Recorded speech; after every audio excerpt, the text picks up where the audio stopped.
Hello, and welcome to another episode of the Fantasy Dads podcast. I'm your host, PJ Triolo, I'm your other host, Jake Shiptanko.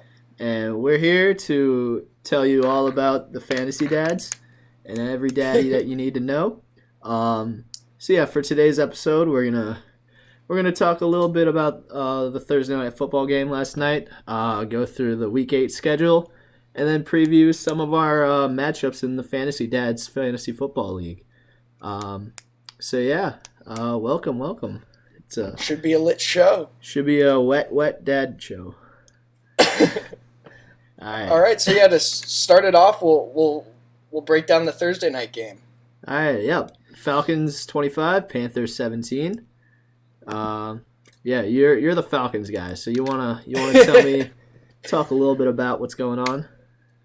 As a Falcons fan, it seems as though once we have a really bad fuck up or two fuck ups in a row, and it feels expected. Young Ho missed the extra point and left the door open, but it was nice to see the win fall in our favor. Yeah, no, I think you may have exhausted all your ways to lose, and then everyone because you guys did it like 3 or 4 weeks in a row where you just pull defeat. We just out need of to the jaws of recharge. victory. Yeah, and I think everyone started catching on to like, oh, how are the Falcons gonna lose?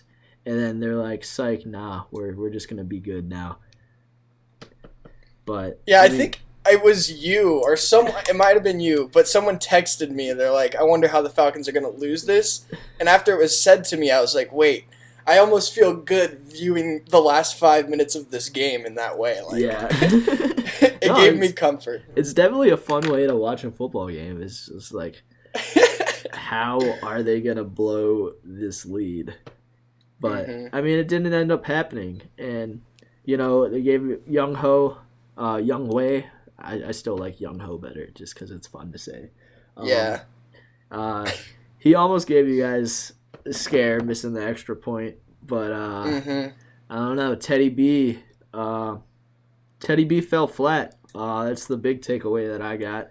Um, and like that Falcons defense kind of looked like decent, which Yeah, they was stripped Davis of his dadhood on his oh, last hurrah before yeah, McCaffrey's return. yeah, true.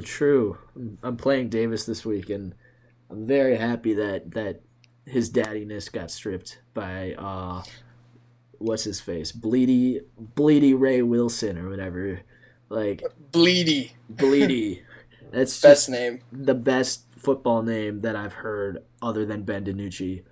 Um, Ben ever. DiNucci just rolls off the tongue. Yeah, very true. Ben DiNucci. Yeah. Young Um, Wade Dad went 4 for 4 on field goals, 13 fantasy points. So that was Solid. it's a nice little like Thursday boost from your kicker Yeah. if you played him. I gotta say, Matt and Ryan. I think the Falcons from now on will be settling for field goals. Just given what's happened in these past few games where we go for it on fourth down, miss out on points, and lose games by less than 3 points. So I feel like the Falcons will be happily kicking field goals going Yeah, the forward. young ho is gonna be kicking a lot. That's always a good thing hmm if you got the young ho. Um, Other fantasy news: Matt Ryan showing off his wheels. Rushing a rushing touchdown. No passing touchdowns and an interception. For a total of about 17 fantasy points. Um, yeah, at this point, It, I don't think Matt Ryan is a starter. Really, he's slowly deteriorating at age 36 in the way that like a 40-year-old quarterback would. So fantasy wise, looking forward, I feel like you don't want to treat him as your week to week starter. He's a nice guy to stash on your bench because if he finds a nice matchup, he can put up those 30 to 35 points, which is phenomenal, but he doesn't look good out there, at yeah. least for right now. The interception right after the fourth down stop was tough. Put him right back in touchdown range for Curtis Samuel for that 30-yard bomb. Ah, yes. Now moving that transitions very well into my next point is that Curtis Samuel is a slightly less talented Taysom Hill. Um, so I think they're used in similar ways, but Taysom Hill can block, Curtis Samuel can't block. Taysom Hill can throw the ball. I haven't seen Curtis Samuel throw the ball. Like, Not to say he can't. Yeah, he probably can't. So I mean, he's not Taysom Hill, and like no one's Taysom Hill. But Curtis Samuel, interesting, like solid. That's the flex beauty play. of Taysom Hill. Yes, the beauty of Taysom Hill is that no one can be Taysom Hill besides Taysom Hill. But yeah, Curtis Samuel putting up 21 fantasy points, a rushing touchdown, receiving touchdown. Yeah, that's what I expect out of Taysom Hill every week. But I honestly think the Last Saints week- yeah. Last week with Taysom was a little bit of a fluke. I think he'll figure it out this week. Yeah, for sure. But I think Curtis Samuel. I don't know how comfortable I'd be starting him just because of how talented Robbie Anderson and DJ Moore are, but he's just he's up there as far as talent and speed, and he can be fantasy relevant as we saw last night. So Man, I think he's a good guy to have on a bench. He's a solid flex play if you need something. Like if you're in bye week hell and you just need a flex, like Curtis Samuel's not bad. Yeah. All right. Well, let's move on to the NFL game previews then. Alrighty. Go Falcons, rise up. I actually want to say this as my last sign off from this, but the Falcons basically need to win out the rest of the season. They maybe got one more loss in the tank, but the way I'm approaching it is we're going to win out the rest of the season, win out through the playoffs, and Super Bowl champs. So not expecting a loss. Yeah, over here. fair. Also, Calvin Ridley has his X-rays came back negative, so he's probably going to be good to go next week. I'm mad That's at good him. to hear. I blame Matt Ryan for his ankle injury, and just don't ask me why. It's Matt Ryan's fault. So yeah, that's the end of that. Cool. All right. All right, yeah. So NFL game previews. Let's start off with Vikings-Packers. Oh, good. So I have down in my notes for this, the Packers are going to dick down the Vikings pretty hard. Dick down? Yeah, this is Devontae Parker is a dad. I don't think Aaron Jones, do you know if is Aaron Jones starting this week or? He did not practice Thursday. Yeah. I haven't seen the report. Rolled out for Sunday, so that's ruled out. Yep. Wow. It's a Williams week. It's a Jamal Williams and with RB1 upside. I think true. I picked him up in one league off waivers just in case this happens, so I'm excited to hear that information. Yes, it's very, very good for all you Jamal Williams fans out there, all four of you. But yeah, Dalvin Cook is questionable, so you might want to monitor that. And if he's not good to go, Alexander Madison has dad potential.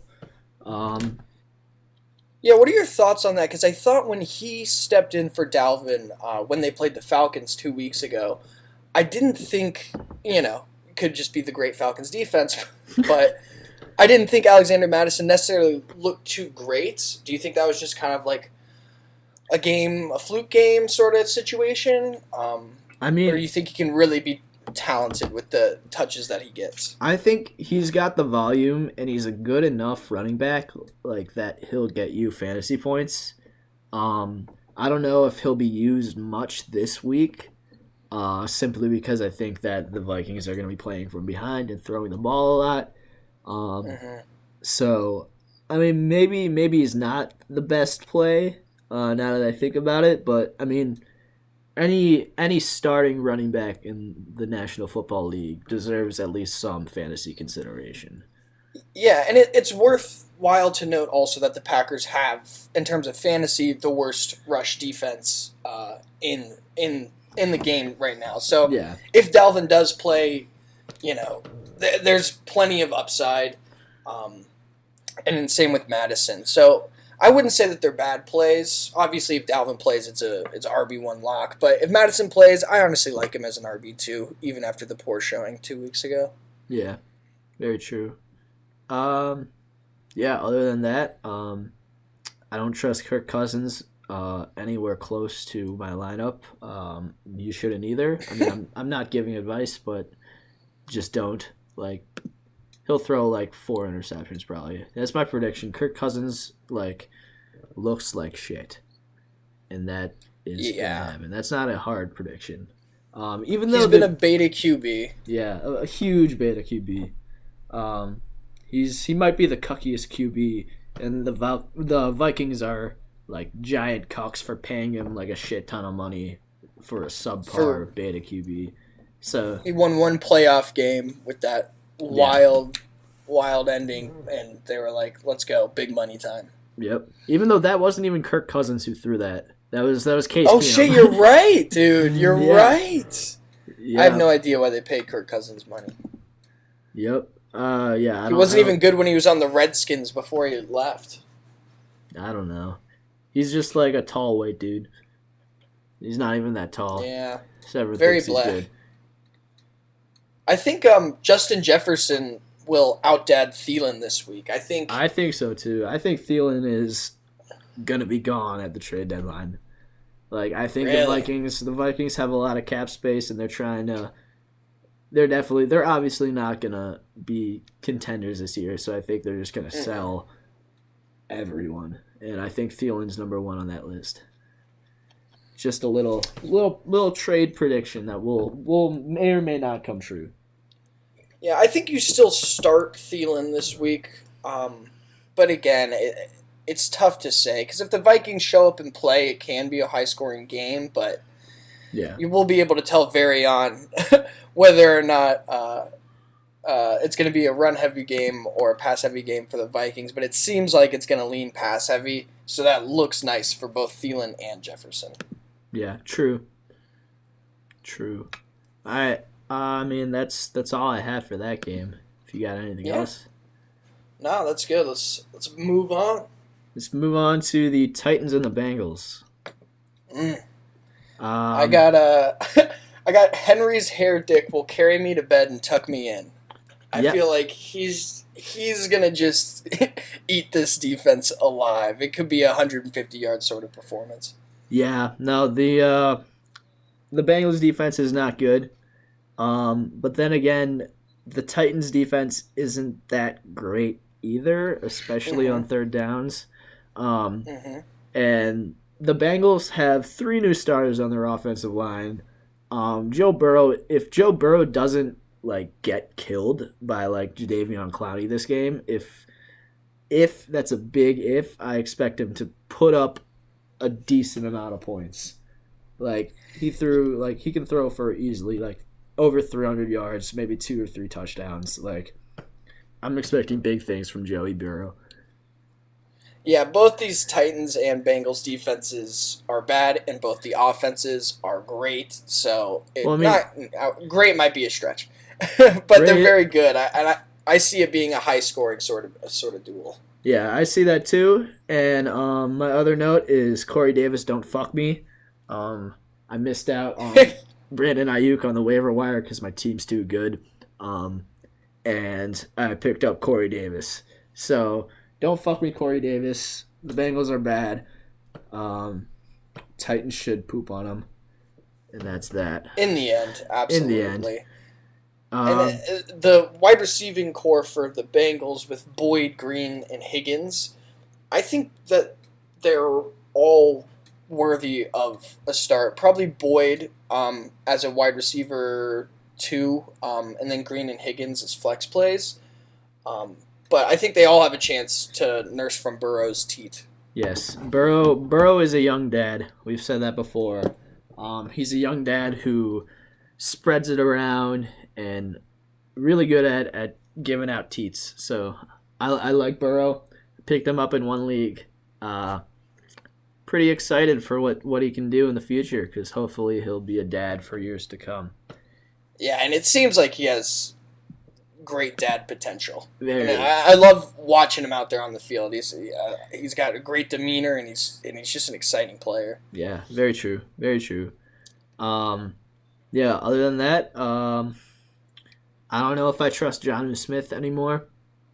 Yeah, I think this is a bit of a paternity test for Jonnu Smith. Is he a dad or is he not the dad? You know what I mean? If he can't be a dad against the Bengals defense, then he is officially no longer in dad contention. Yeah, I will be dropping, maybe benching him if he does not dad out. Yeah. So very, very true. All right, next game, Jets versus Chiefs. Ooh. Truly dads versus boys. Yeah. Chiefs with all the dad power, all the cum. Every inch of cum. They're just dripping in cum. Andy Reid walks out just covered head to toe in cum, and then Adam Gase walks out and just has never seen cum before in his life. And yeah, that poor guy. This will be very one-sided. I think Patrick Mahomes is gonna get pulled at halftime because the Chiefs are gonna be up by like 30. And yeah, he's gonna take it easy on the little guys. Is my prediction. Yeah. Starting him in fantasy, I think he can still put up 3 to 4 touchdowns and give you more than a solid week. But I do see them taking him out of this game at some point. Yeah. Very much. So I agree with that. There's no need to use much of the team cum on the Jets. You know.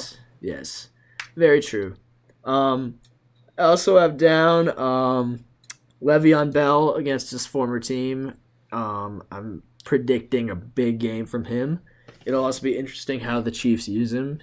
But I think Le'Veon Bell hates the Jets because he was stuck there and they suck. Yeah, I feel like he has a lot of pent-up rage. Yeah, and he's pent-up rage. He's going to take it all out on, he's just going to whip Adam Gase's little dick.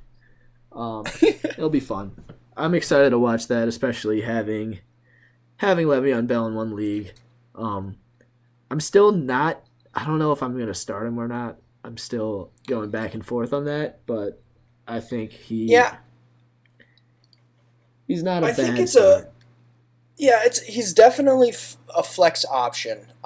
If I had him and I had him in my flex, I wouldn't feel bad about that. But I do think that this game is going to tell us a lot, fantasy-wise, about the Clyde versus Le'Veon sort of split as far as volume goes, because the fact that they're going to be basically running the whole game the second they get up by 2 touchdowns, which should be in the first quarter. And so they're both going to be getting a lot of touches. They're not going to be going to Clyde with every single one. I see them both getting a lot of chances to do something cool with the ball. And if Le'Veon ends up looking really good, it could be a 50-50 split down the way. And I honestly expect him to look pretty good. He's still young and he's still extremely talented. So yeah, and he's no longer on the Jets, so he's happy now. Yeah, speaking of the Jets, just avoid any Jet on, just don't play a Jet. If you're playing a Jet, if you're starting a Jet, you're doing something wrong. Typically, even those of you who love Jamison Crowder, you just I can't advise that move. Yeah, I mean, in fantasy, you want to play players that score points, that are in productive offenses, and that score points, and the Jets don't really do that. So, and depending on if you're in a PPR or a half PPR league, maybe some guys will get some catches in a PPR league and you can feel a little bit better. But if you're relying on touchdowns for fantasy production, which, basically that's the core of fantasy football, the Jets are not your team. Definitely not. But with that being said, Chiefs defense is a must start if you have it, and if they're gonna bully Sam Darnold. And yeah, if they what was it? They put up 21 points on, was it the Giants last week? I think it was the Broncos. The Broncos, yes, that's right. So they should be throwing up plus 20 against the Jets pretty handedly. Yeah, very much so. Yeah. Any other Chief that you have? Start them if you've been starting them. Yeah. You know the classics. Yeah. The names. You know. We don't have to tell you. Yeah. Colts versus Lions. Ooh. I have this interesting note down. So Colts D is second in fantasy right now as far as points go. But when I looked at their schedule, they've played Jacksonville, Minnesota, the Jets, Chicago, Cleveland, and Cincinnati. Now I'm not here shitting on Cleveland or anything, but it's not like they've necessarily their defense has gone up against a powerhouse offense. Hey, the Browns are a powerhouse offense, bro. You're wrong there. Baker's a powerhouse dad. Yeah. And I don't think the Lions are a powerhouse offense either, so I do like starting the Colts D this week. A pretty solid amount, especially when you look up the way that they've been performing against those non-powerhouse offenses, minus the Browns.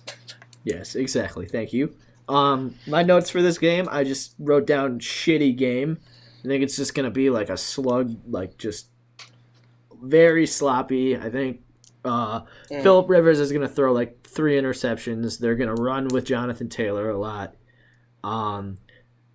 Kenny Galladay is I think be a dad. I think Jonathan Taylor is due for a wettening. Yes. I think people expected him to be interesting coming into this year.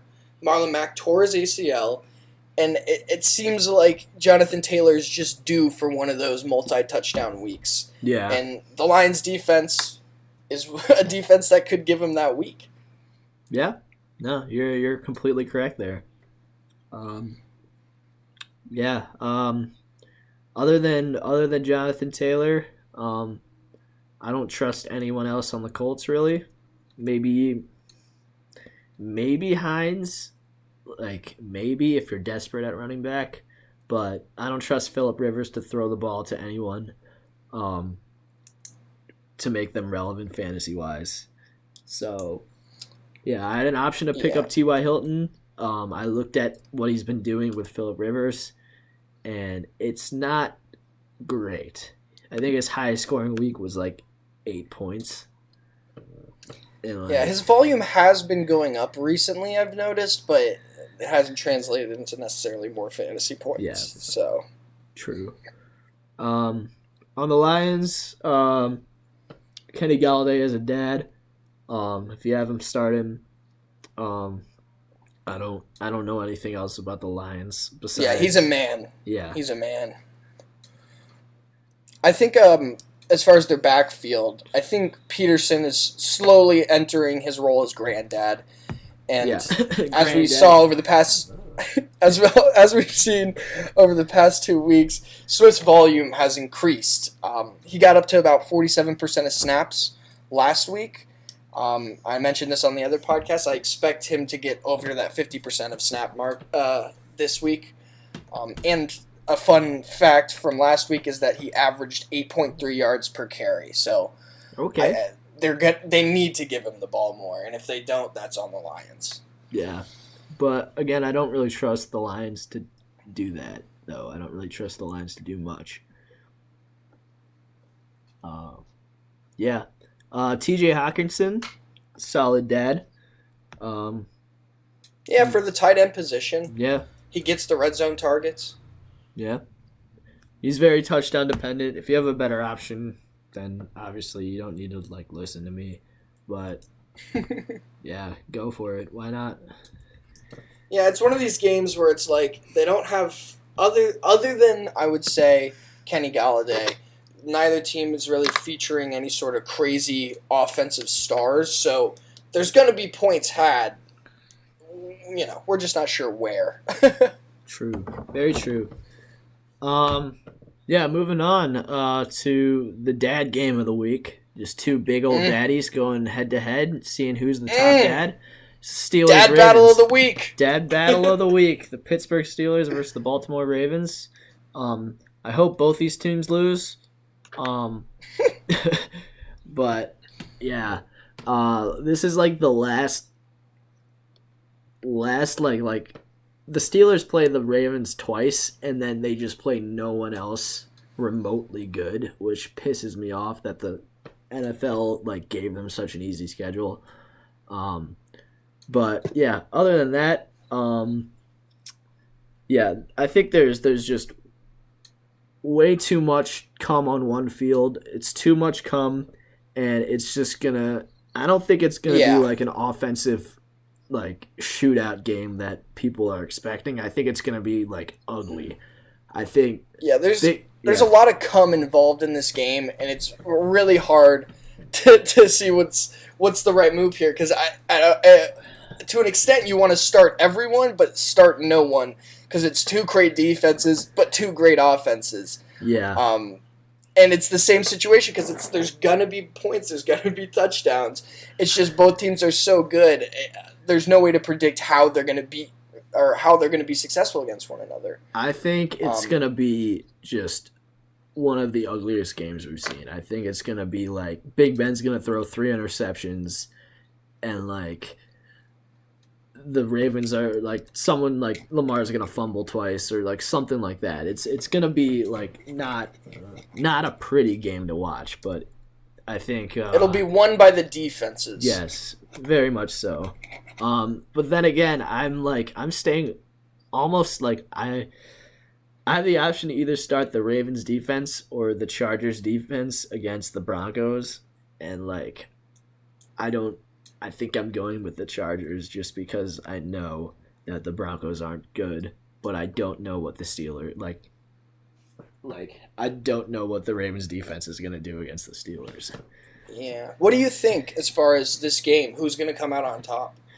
The Ravens have looked beatable. That's what I'm saying. Yeah. So I don't know. I think the Steelers might squeeze it out, but if the Ravens get down, I think the Steelers are gonna win. But if the Ravens are playing in front, then I think it all comes down to the coin flip. Whoever wins the first drive of the game and scores first is gonna win. Gotcha. I like that take. As far as the Steelers wide receiving core, Deontay, Juju, and Chase, I genuinely think it's a situation right now where it's like you can close your eyes and throw a dart. But if you are throwing the dart, maybe try to hit Deontay. I would say, based on last week, based on the weeks he's been healthy, it seems like Deontay is the guy that Ben's going to most. But, there's no absolute in that whatsoever. I don't think Juju's going to get like an insane amount of volume and dominate the game. I think Chase or Deontay is going to be the guy that's going to really, lead with like that 25-point game. It's going to be one of them. But yeah, I just don't know who. I have written down Steelers wide receivers equals Rams running backs. Like there's 3 of them. Like they're all like solid. I think Juju is the Cam Akers of the group. I think that Malcolm Brown is Deontay Johnson, and I think Chase Claypool is Darrell Henderson. Think do that. We got to give Juju. We got to give Juju more credit than we are. He's still Juju. But Juju has never been like a dominant wide receiver. Like I don't understand the hype around Juju. Like, oh, it's Juju. Like I'm not a big Juju fan. I just don't think he's that. I don't think he's a number 1 wide receiver. I think he's a good number 2 wide receiver, like on that team, which is nice that they went out and got Chase and also have Deontay. So like, I don't think he's not a wide receiver that teams go in and game plan around how to stop. I can 100% agree with the overvaluing of Juju, but in terms of fantasy relevance, I'm forced into a situation where I have to play him as my wide receiver 2 this week, but I think he is an excellent flex play right now. I think if you're like starting Juju and he's in your flex, like that is a great situation for him. I would feel a little iffy having him as my wide receiver 2 or 1 though. Yeah, very true. I feel that. I can feel Mark Andrews in my nards right now. I feel like he's going to give birth to another kid and step up and be a daddy difference maker this week. There's nothing necessarily that's telling me that's going to happen. It's just one of those X Factor, Sixth Sense sort of things that I feel like it's going to be a Mark Andrews 2-touchdown. It's in my nards. Yeah, your nards are telling you to do it, and never disagree with your nards. Yeah, that's completely you got to trust your nards. Yeah, and I feel like that's one of the hardest things for rookie fantasy players is they just have no sense of navigating their own nards. Yeah, and you overthink things too much, and then you just got to trust your nards. Mm-hmm. The nards will guide you. The nards will guide you. Yeah, I don't trust Mark Ingram. I do trust James Conner though. James Conner is probably one of the most consistent running backs in fantasy. Like he's gonna at least get you 15 points every game. Like especially in PPR leagues, like he gets like he's used out of the backfield a lot. He's got a lot of usage, and just a lot. He has 4 touchdowns in the last 5 games. Yeah, like so. He's finding the end zone. He's getting the touches, and he's got a little bit of a pass catching game. Yeah, he's a good start even against this even against this good defense. Yeah, bad for him. Yeah, no, I agree 100%. He's a constant dad. Like that's why I'm very happy to have him on my fantasy team. Just I know I'm getting at least 15 points every week out of him. Very consistent. Very much a dad. All right. Moving on to Rams-Dolphins. Rams-Dolphins, yeah. Yeah, so Tua's first start. Yeah, I'm very, very intrigued by Tua. I have absolutely no idea how he's going to play. And because of that, I don't know how Devontae Parker or like Mike Gesicki are going to play. And which kind of sucks because I have both of them, and I'm forced to start Gesicki this week just because I don't have another tight end.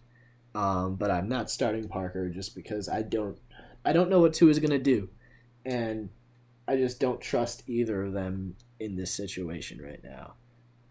Like with my thought on Tua is that it seems like he's gonna have a rough week, given that the Rams' defense is as good as they are. But the fact that they have chosen to pull Ryan Fitzpatrick, future Hall of Famer, future first ballot Hall of Famer Ryan Fitzpatrick. Sorry, yes, I always forget his full name. But the fact that they pulled him when he was playing so well.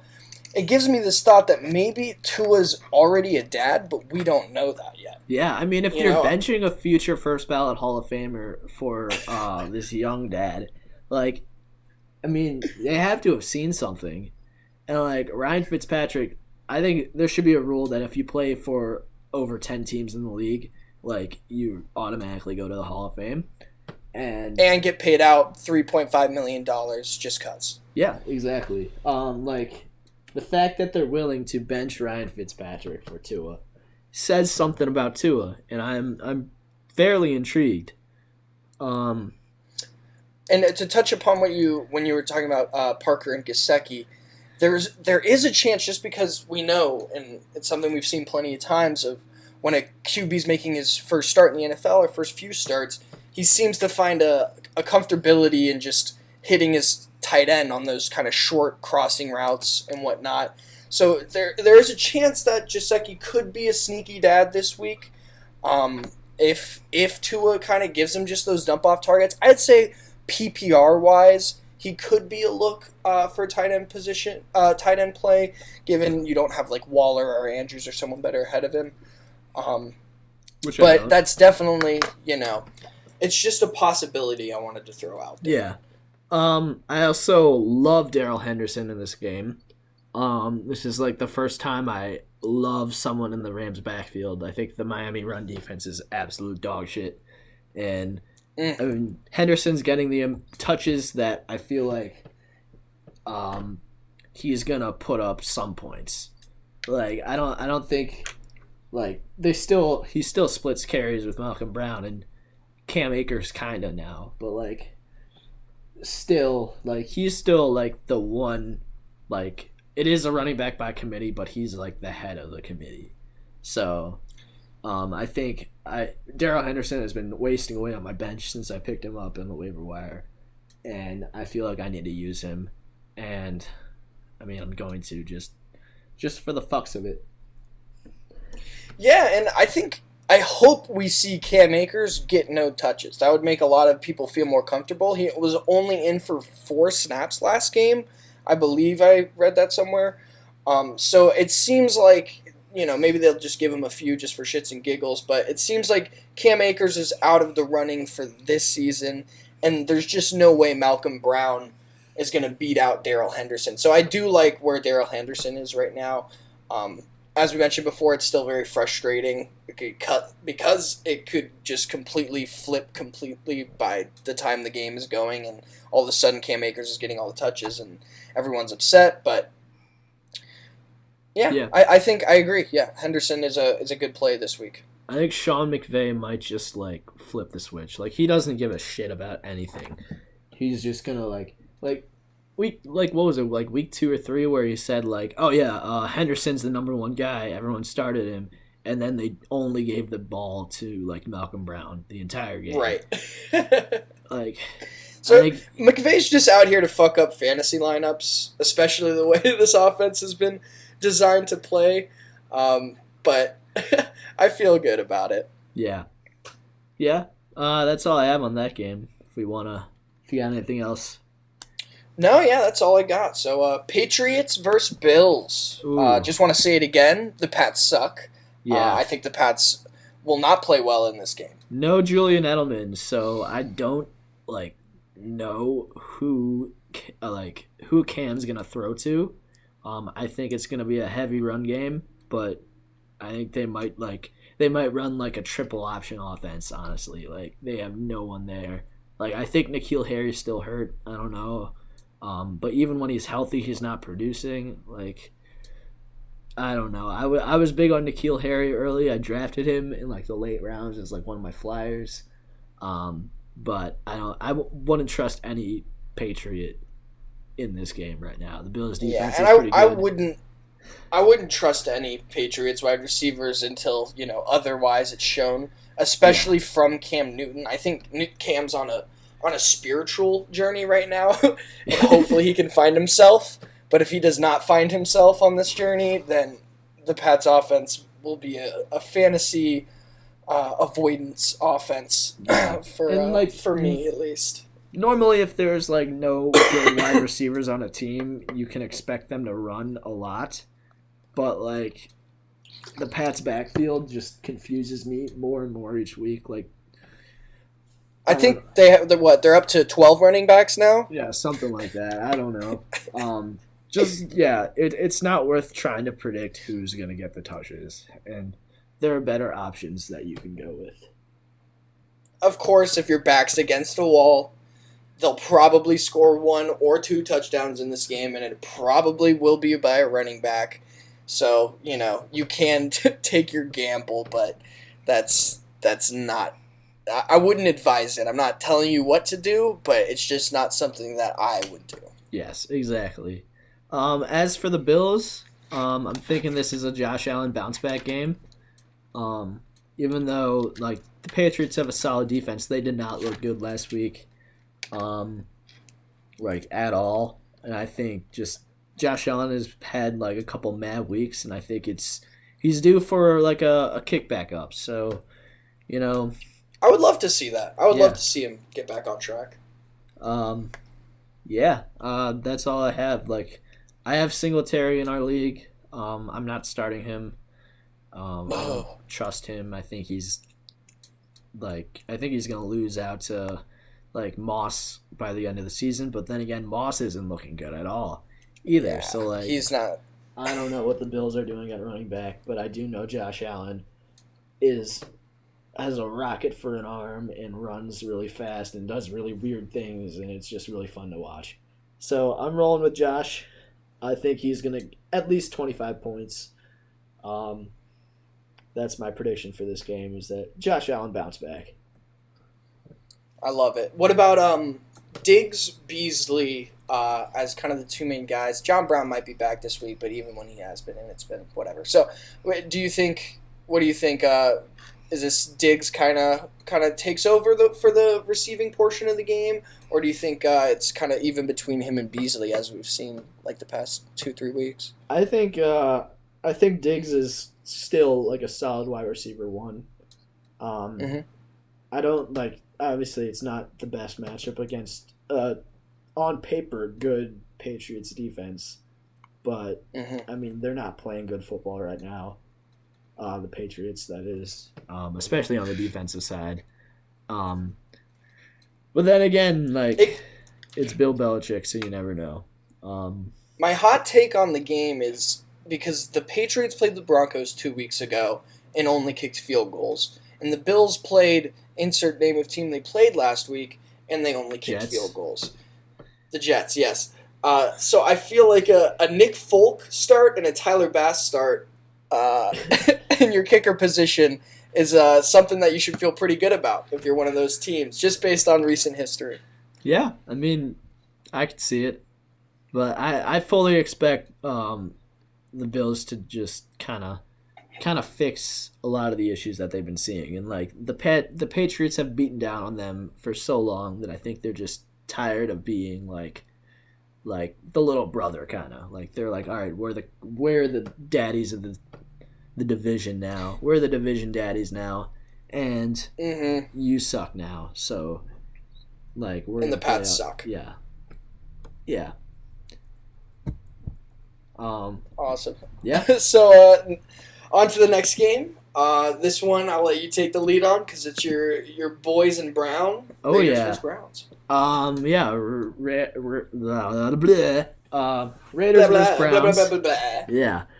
Raiders versus Browns. So I look at this on paper and think shootout. The Rams defense is dog shit against the run and against the pass. They're not good. They have a lot of communication issues. A couple of injuries in their secondary. The Browns, on the other hand, their defense is also not good, especially against the pass, and that's what the Raiders do very well. Henry Ruggs scares me, and I'm starting Derek Carr this week just because I think that they're going to air it out a bit. But I picked up Derek Carr before I looked at the weather projection, and it's supposed to be like 40 degrees and like windy and rainy all game. Ooh. So, it very well could... It seems like Jacobs has full dad potential. Yeah, it very well could like result in just each team trying to just run the ball. We know the Browns run the ball a lot. Nick Chubb still isn't back. So Kareem Hunt has a very nice matchup. He is a potential dad of the week. And yeah, it could be a Jacobs versus Kareem Hunt game. And each team I'm very excited. I'm very excited starting Jacobs this week because of how much he's underperformed recently. Because I think, especially now you shared that about the weather, I think Jacobs is in line for something, maybe a little special this week. Yeah. Which honestly, I would love. The Browns' defense is like pretty solid against the run. So I don't know how good of a start that Jacobs would be.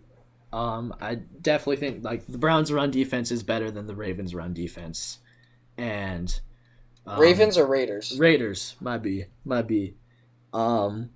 Yeah, I'm worried about Derek Carr in the cold, and I'm also worried because I'm starting Jarvis and potentially Higgins, Hollywood Higgins.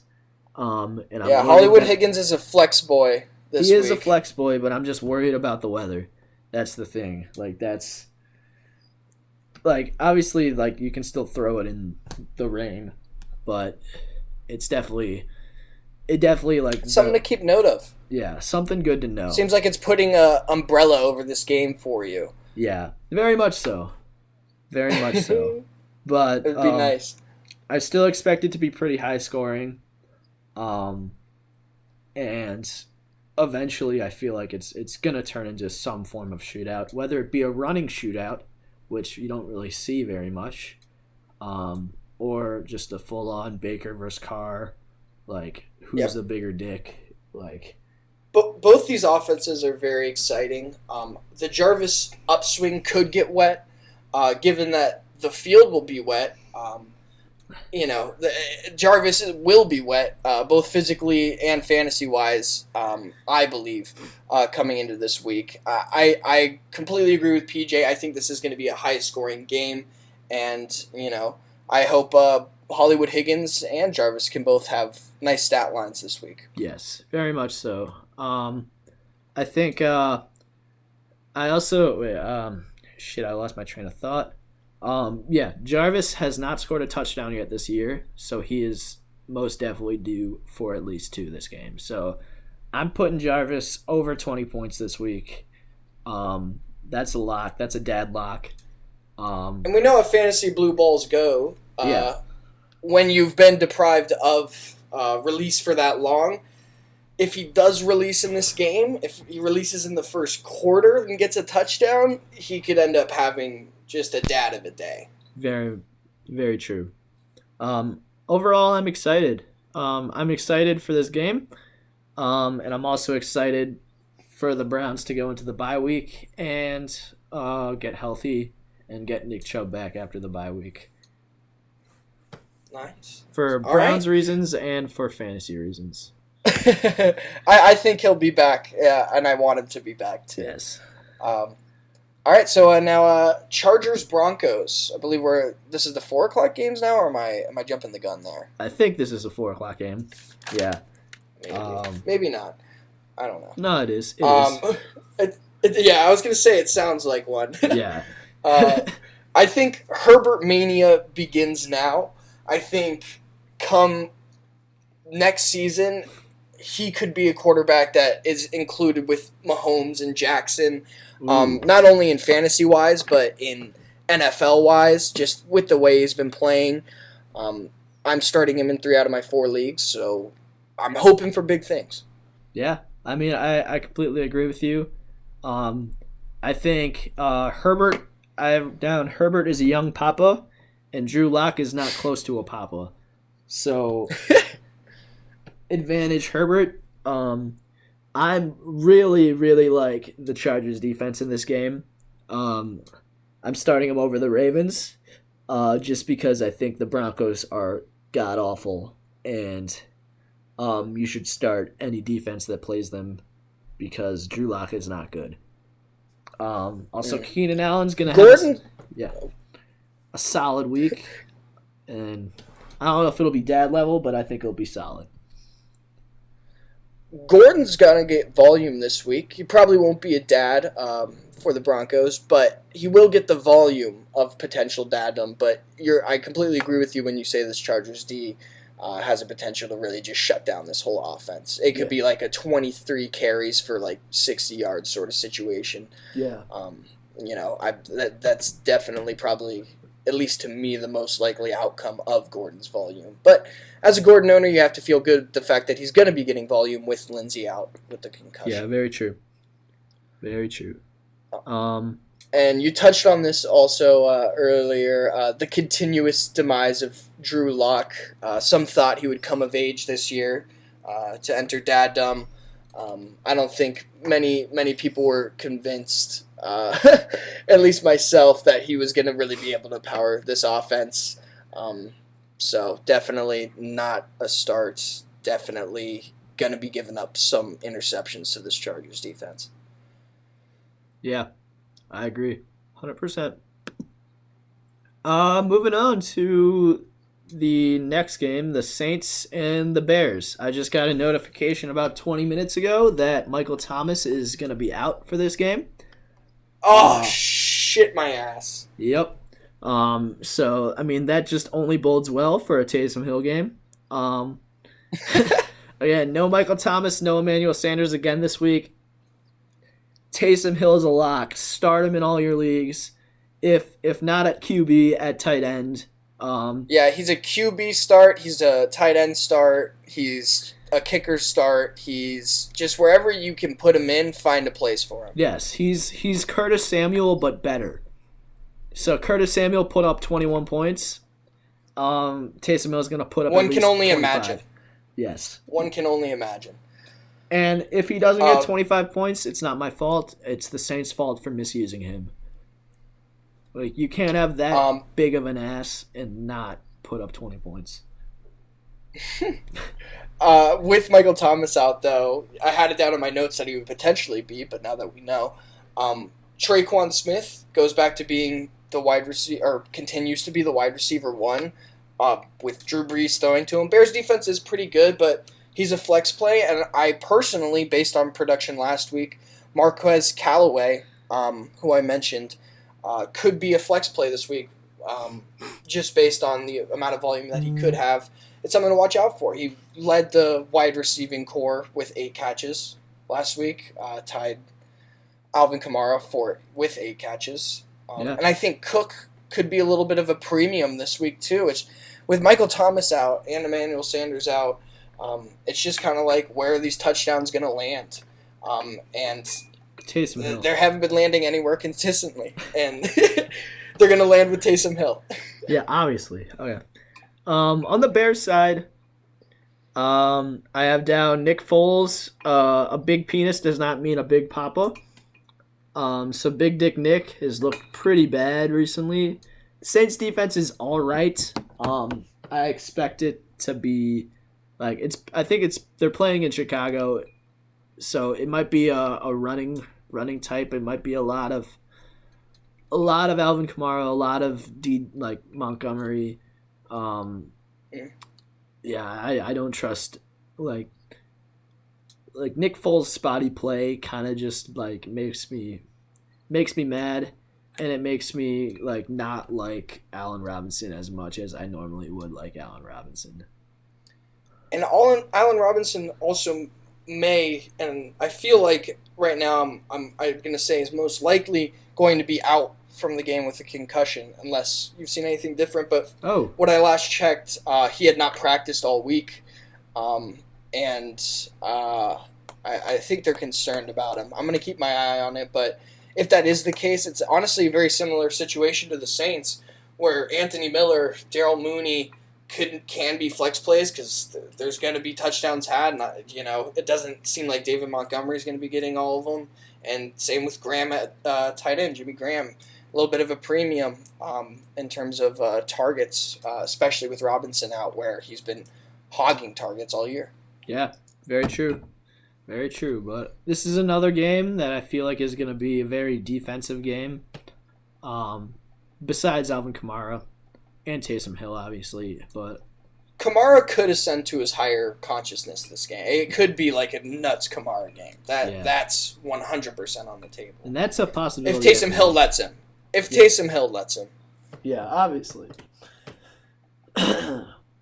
Moving on to our last late window game, 49ers versus Seahawks. A Jimmy G versus Rusty C cook-off. Big boy points expected. Seahawks D is booty. I expect a big day from Brandon Ayuk. Big I'm predicting over 25 points for Brandon Ayuk, 2 touchdowns. While I am with that take 100%, I feel like people are overlooking Kendrick Bourne, who is technically the wide receiver one in this game, but because he's Kendrick Bourne, people aren't necessarily hyped to throw him out there. And I do agree, Ayuk's probably the better fantasy play, but it's just another one of those names that, like, if you're sitting there and you're like, fuck, who the hell can I play in my flex? I think he could be an option, Kendrick Bourne.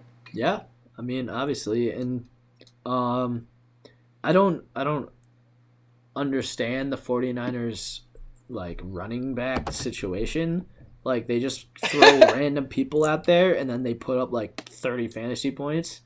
So I don't know. I didn't really look into who their starter is this game, but yeah, I can give you a breakdown on that because again, I hadn't checked. Tevin Coleman, I believe, was cleared to practice on Wednesday, and I don't think he practiced. Or I think he practiced in limited capacity, but I don't think they were necessarily confident about him playing this week. And if that is the case, then we're looking at Jerick McKinnon, who is not getting volume even when he was supposed to be getting volume, and I think they're just worried about him health-wise. So it's looking like Hasty will be leading the backfield, which, you know, it's still the 49ers with a great offensive line and a great run game. But I don't know if he's a guy I'm hunting and I'm going out and picking up to make sure he's in my lineup, to say the least. For the Seahawks, Chris Carson is still questionable, I'm pretty sure. I haven't seen much if he's in or out, but if he's in, he's a start. If he's out, roll with Hyde. And then both their receivers are definitely starts. So yeah, DK had to sit there and watch Lockett cuck him up and down the field last week. So part of me is expecting big things from DK. You know, he's hungry. He's itching for a nut. Yeah, I have down DK game instead of Lockett, so I'm on board with that take. The pendulum swing right here. Yeah. And, like, that doesn't mean don't start Lockett. If you don't start Lockett, you're just a dumbass. Like, yeah. But I think it's going to be a big... He's not telling you what to do, but, like, you would probably be considered by a majority of the world as a dumbass. Yes, very much so. Very much so. So, big DK game. DK is going to outscore Lockett. That's my hot take for this game. And Brandon Ayuk is going to be a dad. All right, so on to Sunday night football. Ooh. Cowboys versus Eagles, an NFC showdown. I predict that it will be like watching a Michael Bay film. You know, it's not going to be pretty, but it's going to be entertaining nonsense. Yes, I agree. For that reason, I think that the Eagles will be putting up a large amount of fantasy points. It'll be fun to see the Eagles scrape them out, but I think the Eagles will win the game and win it pretty handedly, and it'll be fun to watch. Yeah, a couple things. I don't think that Miles Sanders, is going to be playing this game, so that's Boston Scott Part 2. Boom. No Dallas Goedert, no Zach Ertz, so that's a Richard Rodgers week. He put up 15 points last week. Then also Eagles are getting the boy Jalen Reagor back, which he's been injured. I'm pretty excited to see how he plays because there's that deep threat like position that was Deshaun Jackson's position. Like I feel like that's gonna go to Reagor now, and I'm interested. I was high on Reagor in the draft. Jake and I had we both scrambled to pick him up. Jake drafted him in like the 5th round to get him before I could get him. But he's been disappointing. He's been injured this whole year. Yeah, I ended up dropping him in that league too. So great draft pick by me. But if he does play well this week, I will be craving him on the waiver wire coming up. Yes. Yes. But Travis Fulgham is still definitely a guy I think has really good chemistry with Wentz. And Wentz, needless to say, should have a very good fantasy game. You should feel good starting him. Nelson Aguilar. What's his name? I'm blanking on him. Alshon Jeffrey. He is also back, so it'll be interesting to see what a healthy Eagles wide receiver and the split between the three of them. Yeah, that'll actually be extremely interesting. Yeah. Very interesting fantasy game for the future. Because Alshon Jeffrey, Jalen Reagor are probably available in all leagues. Some people might have held on to Alshon, but they could be fantasy impact guys going forward on this Eagles team. Yeah. As for the Cowboys, old Ben DiNucci. DiNucci is a human... Ben DiNucci is a human-born black hole for this Cowboys offense. I think other than Amari Cooper, I don't know. You know what I mean? Yeah. Don't trust any wide receiver. I don't trust any Dallas Cowboy besides maybe Amari Cooper. Like, Dak has been pretty shitty recently. Like, I don't know. Like Zeke. Yeah, Zeke, not Dak. I'm an idiot. But like obviously you still got to start Zeke if you have him. Like Yeah, definitely like not a bench Zeke week, especially against the Eagles defense, which isn't they're a back of the pack sort of defense. yeah, it's just like the Cowboys haven't been in like a game where they're up and they can just milk Zeke. But so just game flow hasn't been in his favor. But he's still like a really good running back. But I mean, if he doesn't perform well this week, like it might be time. We might start having to have that conversation that we don't want to have of is Zeke ready to be relegated to the boys on the bench? Yeah, it would be sad, but it's undeniable that this Cowboys offense is just it's not going to be producing fantasy points. I don't know, like Gucci DiNucci might be the guy to send it over. Like I just want to see like Gucci DiNucci just come out and just ball the fuck out. I hope he plays so well that they sign him to a 5-year, $90 million contract. Yeah, that would be. Zeke. I just want to say the name Ben DiNucci for the next 15 years of my life. Yeah, that'd be great. It's one of the best football names that I've ever seen or heard. Yeah. Yeah. That's it for that game. And I would say the last thing is Eagles D, just because they're playing the Cowboys, isn't a bad play as far as defense goes. Yeah, very, very true. But yeah, that's all. That's all. Monday night game. All right, PJ, let me take my phone's like about to die and I can't get my charger to work, so give me 1 second. Gotcha. We'll continue.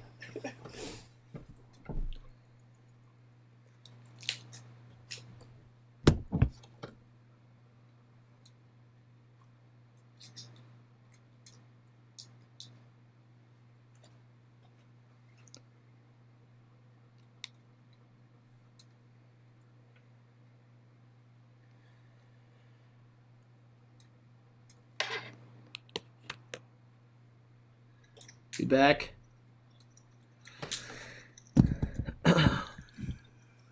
Yo. We're chilling. It just got unplugged and I did not realize. Yeah. Fair. All right. Yeah, you can keep with the momentum and take us into some Monday night. All right. So moving on to Monday night game, we got the Bucks and the Giants. I think the Bucks are gonna dick the Giants. Obviously, I think it's gonna be a big game for both Bucks running backs. I think they're this game's a bit of it's like an off-brand Chiefs Jets game. Yeah, yeah, very true. I think we're gonna see dads imposing their will on boys. Yes, I completely agree. And my hot take for this game is that Leonard Fournette is going to take the starting job away from Ronald Jones. I think he's going to just show that he's the better running back and just, like, show that he can do more for them. And, like, obviously, like, Ronald Jones is going to, he'll still get his touches, but I feel like Leonard Fournette is just the better running back overall. And I think the Bucks want to use him as kind of their lead back, you know? Yeah. I think the only reason it hasn't happened is because of Fournette's kind of injury issues. Yeah. But I like both of their running backs in this matchup. Like, the Giants' defense is, like, not bad, but, like, it's still not good. It's, like, in that middle area. The Bucks' offense is too good. I'm kind of on this page right now where it's just best not start any Giants. With how good the Bucks D is, I just there's not a single aspect of the Giants offense where I'm like that is an exception to this. There's no one that falls in that zone. Yeah. And also Jason Pierre-Paul coming home, like he's gonna murder Daniel Jones. It's gonna be sick to watch. He's gonna let a bunch of fireworks off and just shoot him at Daniel Jones's face, and it's gonna be beautiful to watch.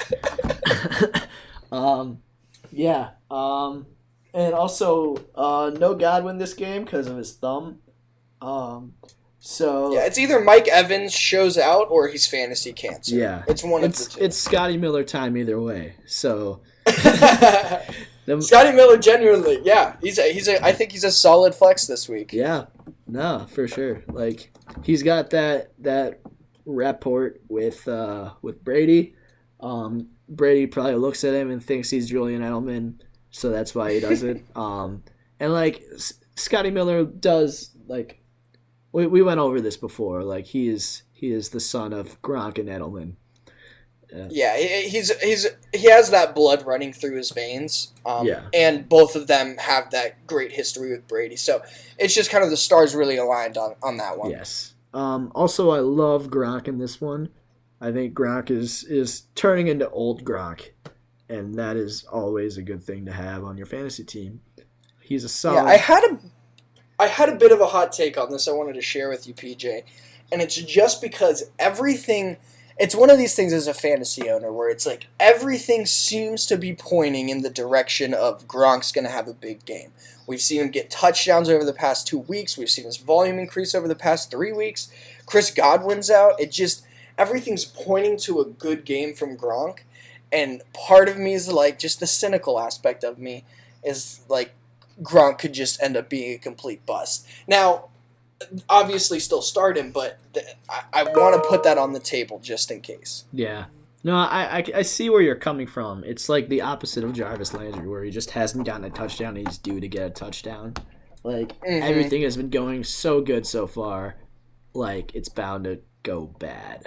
Like, there's a law in the universe that, like, unless you're Devontae Adams, you can't be a dad week in, week out.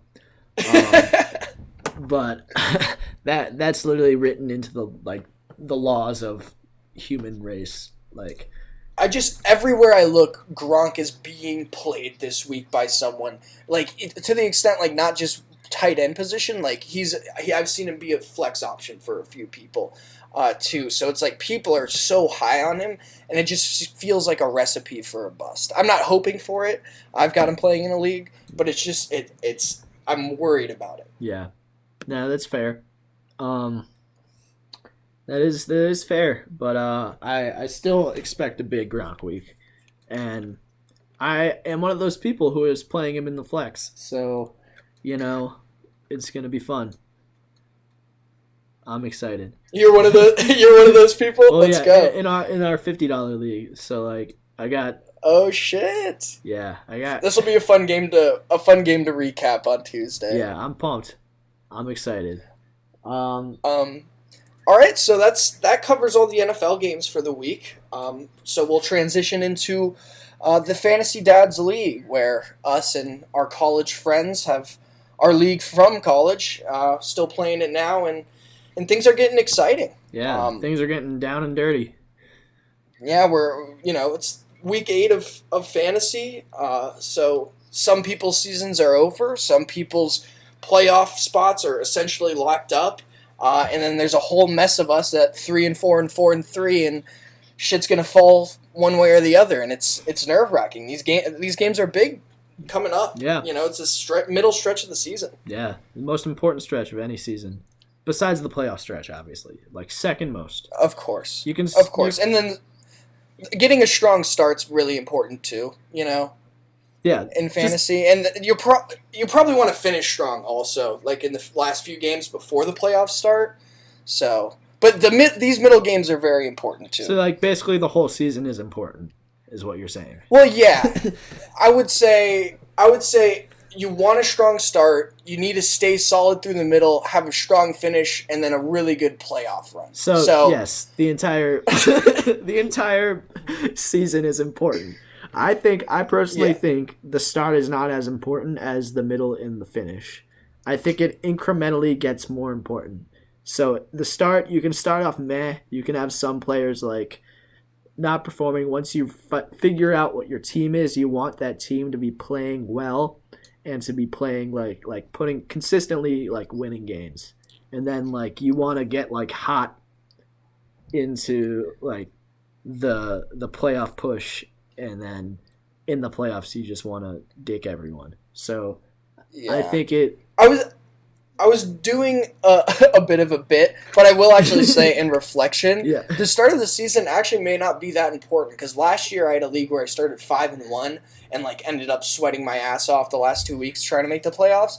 And this in the same league this year I started off 0-4 and I've won the past 3 weeks and like I'm back in that like middle zone. So Yeah.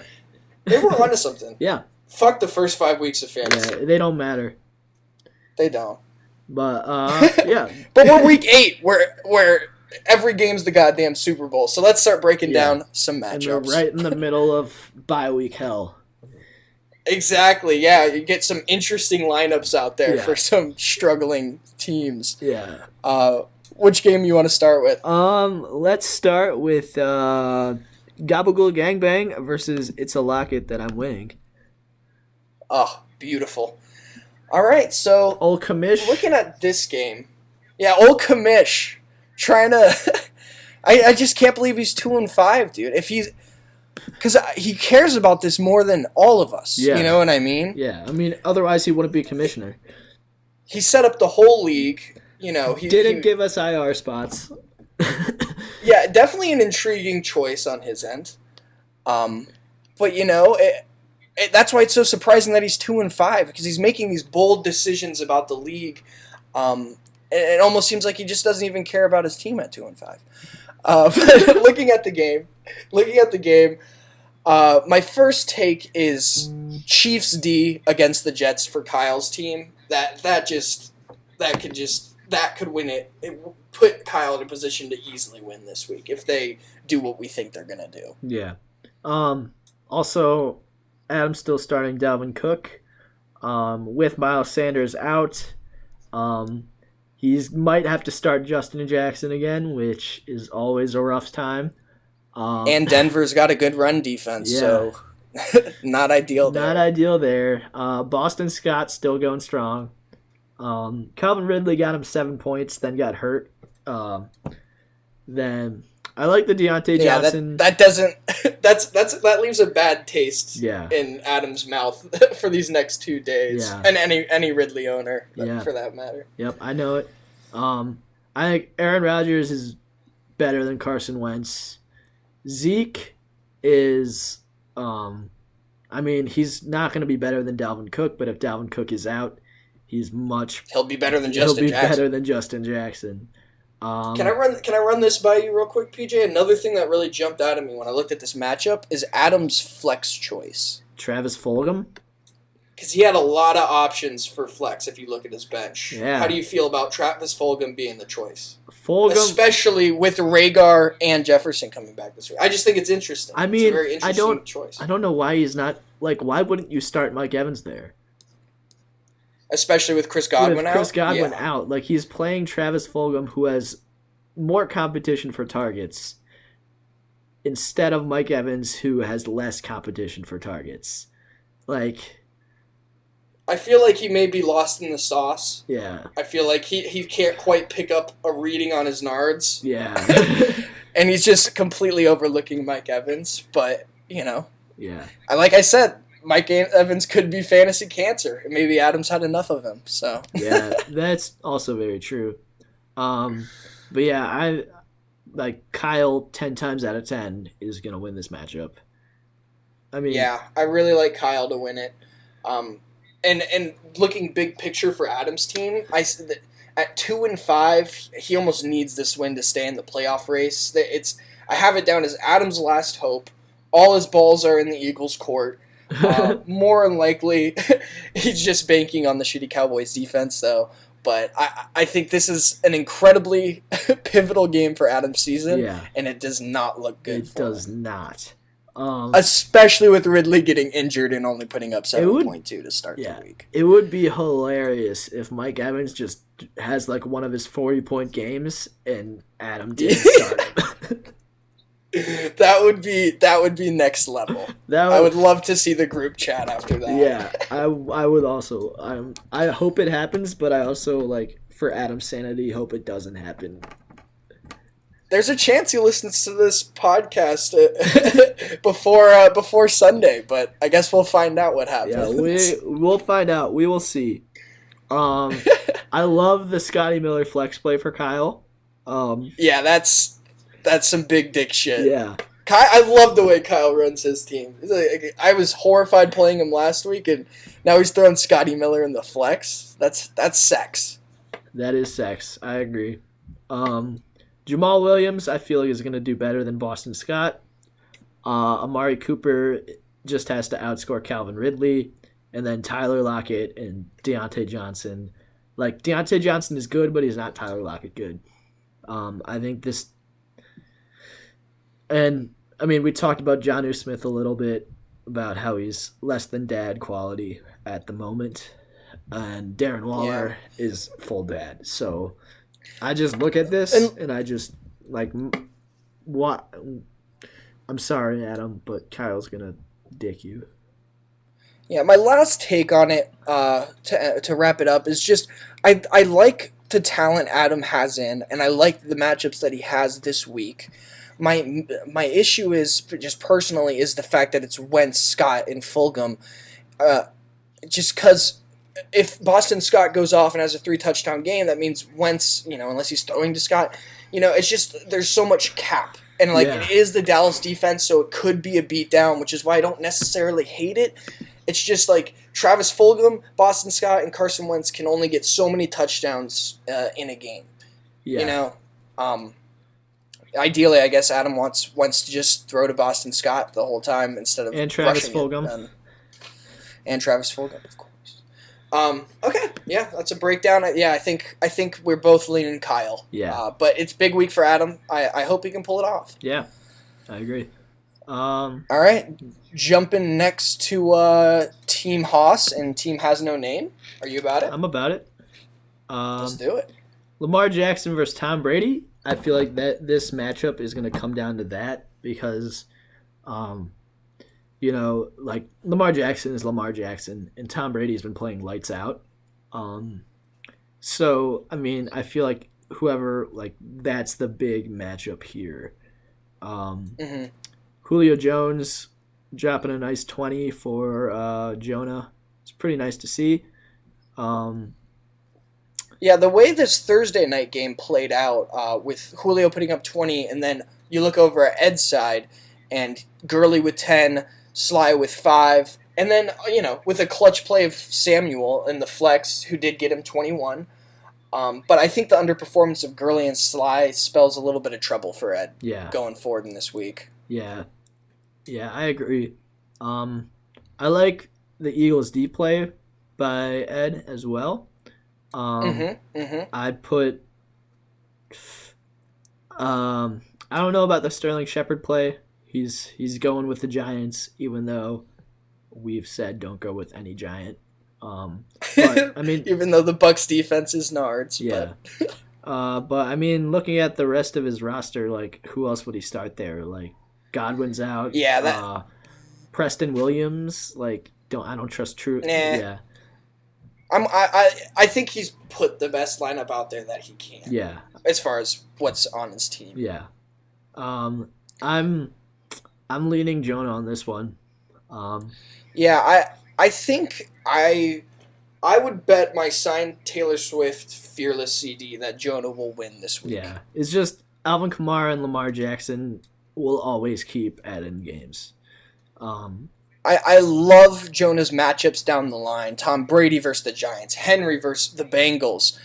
Jones, even though he won't get as many carries, still versus the Giants. Thielen versus Green Bay. Green Bay has a pretty good defense, but it's still Adam Thielen. We talked about it, blah, blah, blah. It's not a good, bad play or anything. And then Hunter Henry seems a little bit due for something, and we said Herbert's going to play well, so maybe they find some chemistry.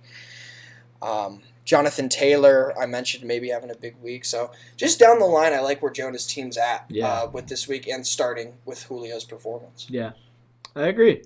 It looks good. Looks good for him. All right. Want to move on to Lamar Jackson Flaxen Waxens versus the implication. Uh-oh. This one's I think anytime like whatever Josh's matchup is, like I'm hype about it just because I'm like hopefully someone can beat him. Yeah. Yeah. I don't know if this is the week for that to happen. Especially no Michael Thomas for Mike. Yeah, that's rough for him. Playing Traquan Smith,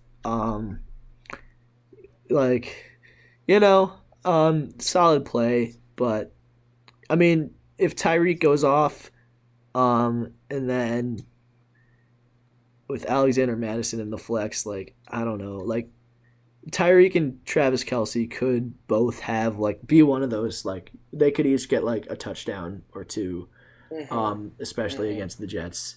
But I think Robbie Anderson having underperforming and Mike Davis underperforming, those kind of cancel each other out.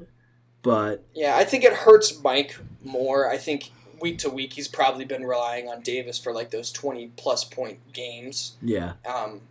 And even though Robbie's been playing that well too, it's just, with how good Josh's team is, like he's got room to like Robbie Anderson to not have a good game. I feel like Mike Davis was one of those players that needed to have a good game for Mike to really have a good chance at winning. Yeah. And I mean, again, Mike is putting his best team out there. You look down at his bench. No Michael Thomas, no Joe Mixon, no Chris Carson questionable. Like I'm sure he'd probably move him in instead of like Alexander Madison, if he does play. Terry McLaurin on bye, Emmanuel Sanders out, Antonio Brown still suspended, and then Chase Edmonds on bye. Like he's playing everyone he can play at the moment, and I just don't see him being able to compete with Josh. Yeah, do you think he probably takes out P. Ryan if Carson's cleared danger, right? Like that's 100%, and he'd play Carson in the flex. I mean, I think depending on if Dalvin Cook plays, like he might want to keep Madison in.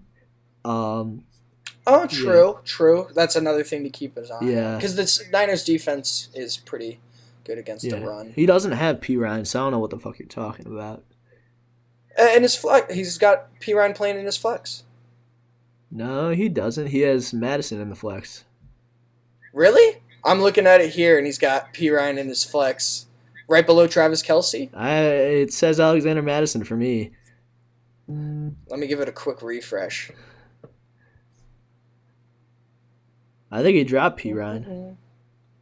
Yeah, it must have been just like loaded from last night when I was looking at it. Yeah. Because now, he dropped him for.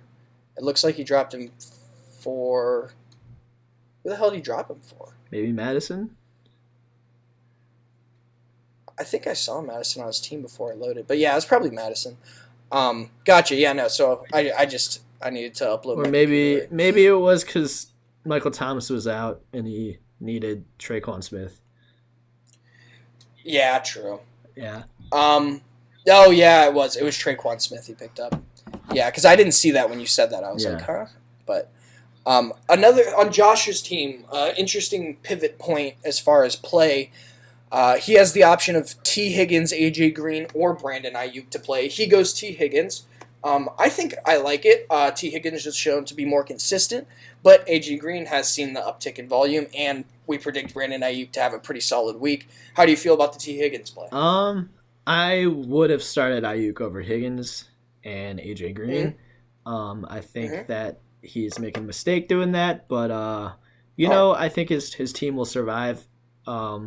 Just because Kareem Hunt, DK, and Kittle will carry him, and then Russell Wilson probably. He's got that Russell Wilson Kittle, to DK like connection going on. Just point factory. Yeah. When it hits, Yeah. it's going to be hard to beat him, and it feels like this will be a week it hits. Yeah. And it feels like a week. It's going to be a monster Kittle week. I feel that in my nards for sure. So things are looking good for Josh. Yeah. But it could be a lock-in week again, and it could be T. Higgins might not get as many touches as like that Ayuk play or Ayuk bench might come back to bite Josh. So that's something to keep an eye on, that flex play right there. Definitely.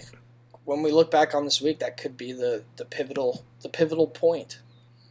All right. We want to You go. want to jump to me? Yeah. Let's do it. Break me down. We'll finish off All with right, you. so- in your thrilling matchup. Yes. So we got Welcome to Wet Dad Inc. Versus Zan Newton. So Currently, just to give an update, the people who have been welcomed to Wet Dads Inc. so far are Adam, are Josh, and Ed. So, Wet Dads Inc. consisting of those wonderful guys, and I'm hoping to welcome Vinny this week. Yeah, All right, now you can go into the breakdown. I have successfully avoided going to Wet Dad Inc. So I'm proud of that. So looking at QB, Herbert versus Mahomes. I think, like, as we said, if Patrick Mahomes gets benched, just because they're absolutely dicking down the Jets, like, you might have the QB, like, sneakily have the QB edge there. Like, if Justin...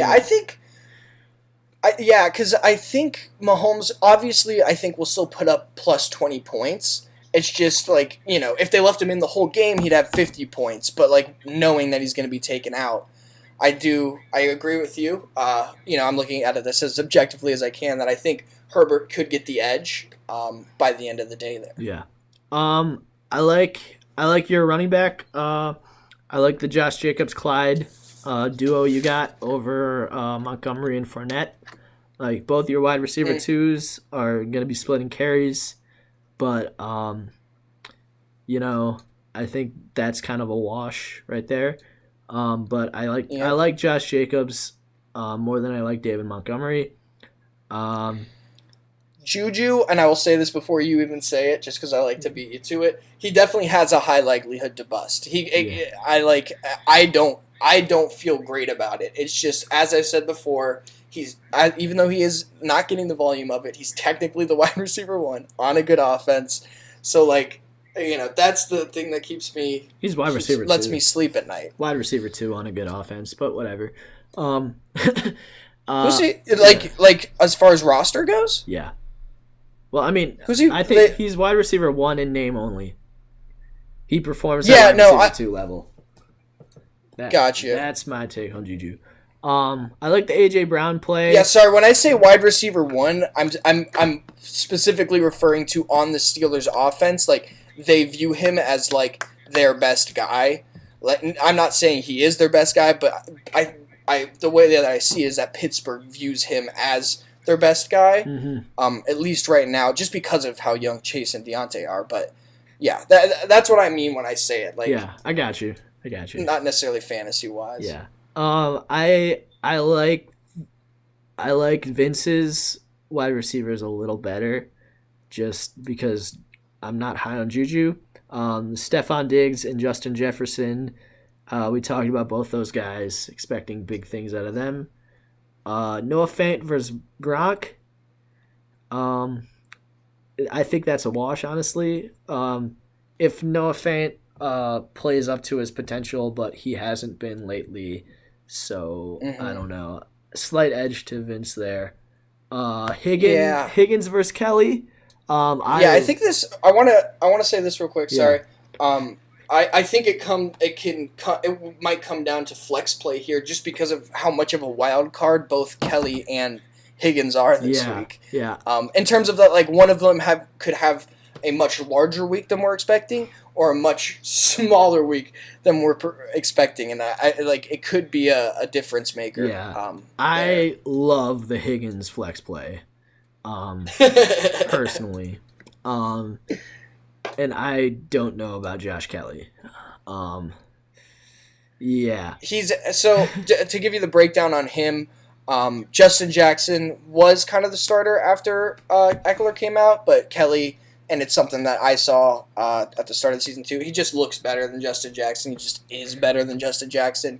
And he got the volume of being the starter for the first time, or being just favored for the first time last week. So that's why I'm guessing Vinny chose to keep him in, because he's looking at Kelly getting priority of the touches. Yeah, and I mean, he's got a good matchup against Denver. So I mean, this is I feel like this play is gonna decide your game, basically. Mm-hmm. Chargers D. I like the play of Chargers D over Ravens D. I did the same thing in another league. Just because play like a good defense against a shitty offense instead of a good defense against a good offense. Like, then yeah, I'd honestly like. I think this is kind of even. I'm gonna give the slight edge to Vinny here, just for the Justin Jefferson, Stephon Diggs, but it very well could like play out in your favor. Like, yeah, I think I agree with you, and I do agree. Probably the weakest point, like we talked about the flex being the pivotal point, but I think the weakest point is the Juju play. But with all that said, like it's like he's still Juju. And I'm not trying to be like a name dick sucker, but like it's just like he's on the field, like he's an active player, like he's gonna touch the ball at least a few times in the game. Yeah. Ideally, I would be playing Allen Robinson though instead of him, and then Juju would be in the flex, and I like Juju a lot more in the flex as we talked about. Yeah. Yeah. Sounds good. So that's all. Yeah. Yeah. But yeah, I agree. I'm definitely nervous. Mm-hmm. Moving on to the last game, the last matchup of the week. Prime time. Dan's minuscule Guido Croc versus the Euclid Daddies. 5-2 Dan minuscule Guido Cock versus the 1-6 Euclid Daddies. This is the Chiefs versus the Jets of the fantasy league. Yeah. It's the Chiefs versus Jets. Off-brand fantasy league version. If the New York Bucks game is the off-brand NFL version. Yes. So yeah, you wanna break down this matchup? Cause yeah, I'll take the lead on it. Yeah. So you can see that objective perspective on your team. I think Brian, from what I see that Brian's done to his lineup, is that Brian's trying. Yeah, he finally he picked up and he finally dropped Saquon. He's not starting Kerryon Johnson. He held on to Jordan Howard and Kerryon Johnson though. Interesting. Yeah. Got Malcolm Brown in the start. Love that. But no, so I look as a broad paintbrush of this game. Brian's trying, but I don't think this is the week for his second win. There will be a week where I will predict Brian for his second win. This is not it. Because when you look Darrell Henderson, Malcolm Brown, Darrell Henderson, as we talked about, like it's already tilting his way. Like, so that's immediate. Melvin Gordon's going to have the volume, but, as we talked about, it's probably going to be a low-performance game. James Conner solid as fuck. DJ Moore only putting up 7.5 already for Brian. Matt Ryan only putting up 17. Not that that's a bad game. It's just not looking good for him. And Hayden Hurst giving you 10 is honestly solid for Hayden Hurst. That's about what you want out of him. Yeah. I'm a little scared about Kenny Galladay. But again, Indiana has a good defense. And Devontae and Keenan can more than make up for what Kenny does. And then I'm also slightly worried that that the Rams backfield is gonna like randomly flip flop like Sean McVay likes to do. And it's gonna be Malcolm Brown week instead of Darrell Henderson. Malcolm Brown just puts up like 35 fantasy points. Yeah. What are your thoughts on the Mark Andrews on the bench and Higbee in the game? And like right now, Higbee's a game time decision. I don't expect Brian to make a change if he is ruled out. So, we're hoping. But yeah, how do you feel about that? I think that's a Brian move, and I don't agree with it at all. I'm happy he's doing it when he's playing me though, so that's nice. Yeah, I do like the Tyler Boyd flex play. I think that's a solid flex play, but I also love Jarvis Landry in my flex. So like, Yeah, the Jarvis Landry flex is sex. And the thing is with DJ Moore already going and getting 7.5, and you look at Keenan Allen, Devontae Adams, Jarvis Landry, like I just see that being just a beatdown. I have written here that Brian needs someone to go full dad to win. So, like, that's, like, he needs, like, 45, 50 points from one of his players, like either Boyd or Galladay. Like, someone's just got to go full dad if he wants to have any chance. That's my take on the game. And, yeah, my one roster kind of, like lineup kind of hesitancy is Darrell Henderson over Le'Veon. So if you could give me some feedback on that, I would like to hear it. But I think I'm making the right decision, but also Le'Veon against his former team is just juicy. Yeah, I think you're making the right decision for this one reason. Just in case, just because we haven't seen it yet, like, we don't know that Bell's going to be getting, like almost an equal amount of touches to Clyde. And, you know, it's not like he needs to have a decent game against the Jets, but we just genuinely don't know. And for that reason, especially with who you're playing, I like it's almost playing it safe with Darrell Henderson, because he is going to put up points, and he will have, you know, you're going to end up with at least like 12, 13 from him. And it saves you the stress of Bell. It gives you 1 week on the bench. You get to see how he does in this matchup, and then you'll really know how to use him going forward. Yeah, very true. Very true. So yeah, that's what I got. Waiting for Nick Chubb to get back, and then I'm gonna be. Then it's scary season. It's scary season, and I'm hyped. This week and one more week, and then that's the estimated return. Yeah. So he's out this week. Browns have a bye. Stefanski said that he is probably going to be back after the bye. So, gotcha. Barring any unforeseen setbacks in his injury, that's going to be wet, and I'm ready for it. All right. Well, that is the end of our podcast, episode 2. I hope everyone enjoyed. Yep. I know I had a good time. I always had a good time, and we're only at an hour and 30 minutes instead of 2 hours and 30 minutes, so I think that's a win. Hell fucking yeah. I don't even know, like, how we made that much of a difference, but, like, let's fucking go. And let's see which guys step up and be dads this week. Yeah. And we'll check in on Fantasy Dads next week. Tuesday night we'll be recording, so Wednesday morning, that's when you'll have the podcast. Yep. See you guys later. I love you guys. Love everyone. Except Adam. Just kidding. Except Adam. I love you, Adam. Yeah. Yeah, that's it. Have a nice day.